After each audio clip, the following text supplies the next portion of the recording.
Metz Two 10 horsepower Runabout 1910.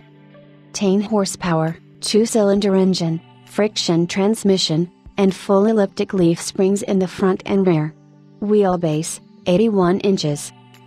Recent cost no object restoration by High Mountain Classics. Spectacular brass era automobile.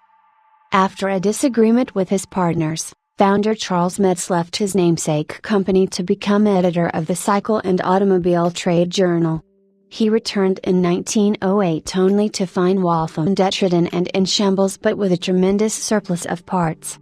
Ever the innovator, Metz offered customers a payment and self-assembly plan by which they could purchase their cars gradually and in pieces. Each parts group cost $25 and was followed by another once the previous box of parts had been assembled by the client. Thus was born the Metz Two, which required 14 boxes of parts.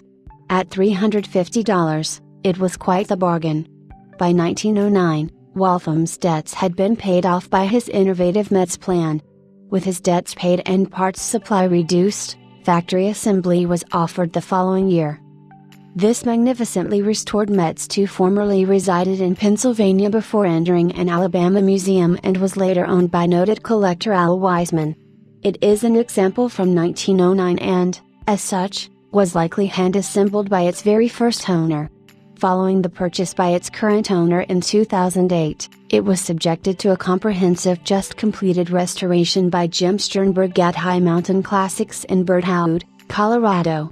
Receipts totaling in excess of $119,000 arguably make this the finest Metz Two extant. The eye-catching dark green and black paint is accented by yellow pinstriping on the wheels and fenders. The elegant brass headlights, cowl lights, and trim pieces are polished to perfection. The black convertible top is impressive, as is the rear-mounted wooden storage compartment.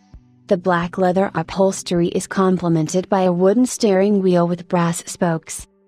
The Metz Two is an extraordinary vehicle, born of a debt-ridden company and the ingenuity of its founder. Beautifully restored and attractively finished, this particular Metz is a superb example of the innovative thinking typical of cars of the brass era.